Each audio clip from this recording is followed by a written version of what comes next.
Hello, good morning.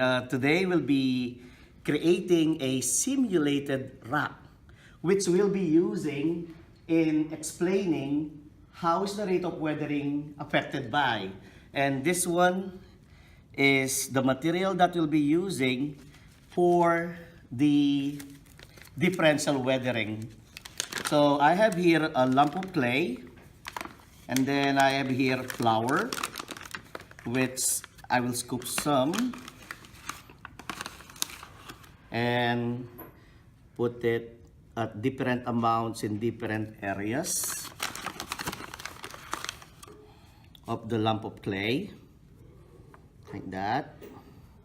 Now, this concept will show us that rocks contains minerals, and the minerals that we have in rocks cements it, like binds it together. And the flour here is the one that represents the minerals, and the rock represents the clay itself. So I will now mold it, mold it, mold it, mold it. Now, this is a rock that contains minerals. And later on, we'll see how the action of the agents of erosion, like water, will act on this simulated rock that we just created. Thank you so much. Okay, so good morning to all of you. Today, we'll be learning about physical and chemical weathering. Our essential question for today is, how is the rate of weathering affected by the following factors? We have climate, surface area, rock composition, pollution, and the action of living organisms. Now, when it comes to the action of living organisms, we have here a drawing or an illustration of a plant wherein its roots are growing towards a rock. When the roots grow, they force themselves slowly, gently into the rock, finding a small crevice, finding a small crack, and when that small crevice or the small crack is found, the rock starts to break. How? It's because the roots grow through that crevice or through that crack, and as it grows through the crack, it wedges the crack bigger and bigger. The key word there is that it wedges it. Now, when it wedges itself into the rock, another power of the subtle root of the plant is that it can produce what we call as carbonic acid. The carbonic acid is released by the tip of the root, and this carbonic acid melts the minerals that binds the rock together, thus breaking it even more. Even the hardest rock can be broken by the patient roots of the plant. They may be soft looking, so weak, so fragile, but patience is the key. Roots grow slowly, and they slowly break the rock. And after a while, relatively that is, the rock breaks. And we call that root wedging.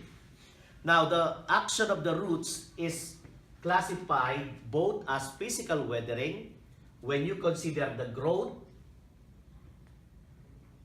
which we call as rock wedging, and chemical weathering when the root release the carbonic acid to dissolve the minerals.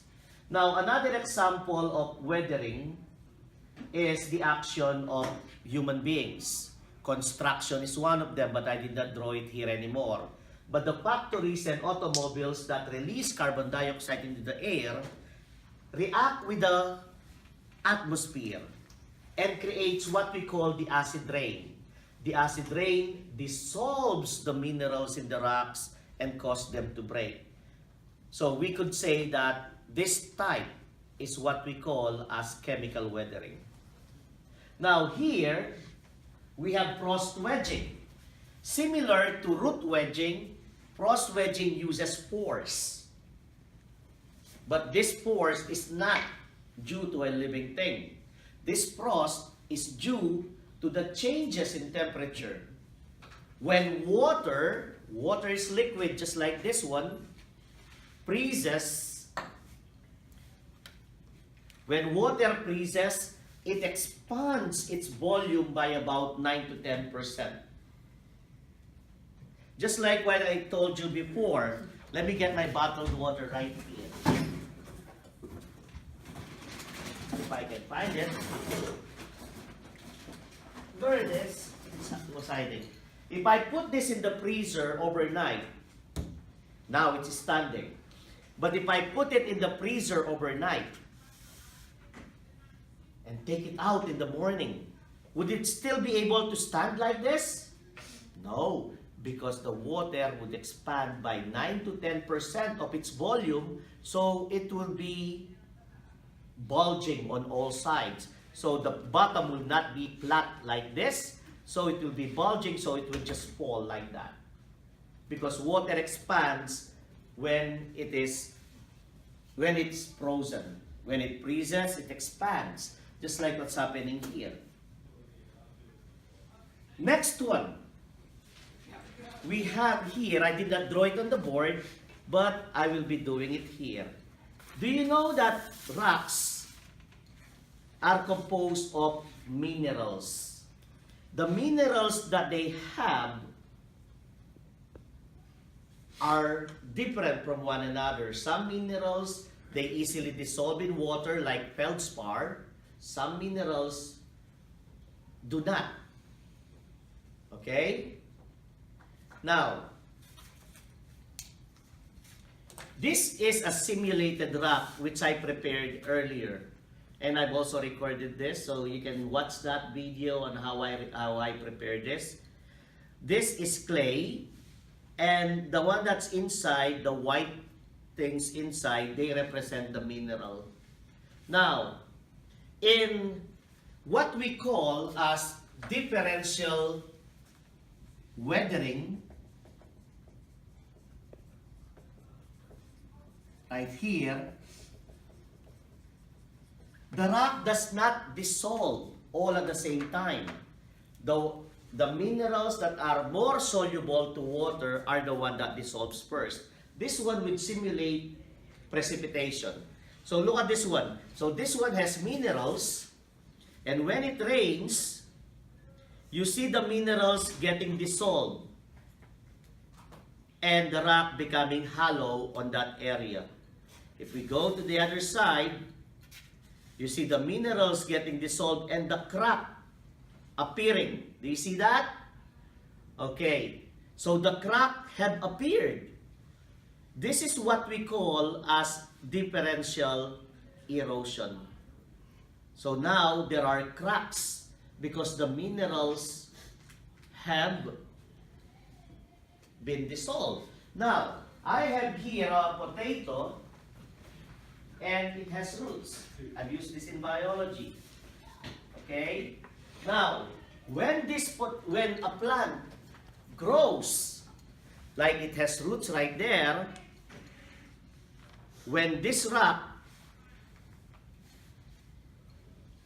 okay, when this plant grows on top of this rock, what would it do is that the roots will grow through the cracks, and that would result to both physical and chemical weathering. Okay? So that is what will happen, and it will further break. So it's a continuous process. It is a thing that we have to remember.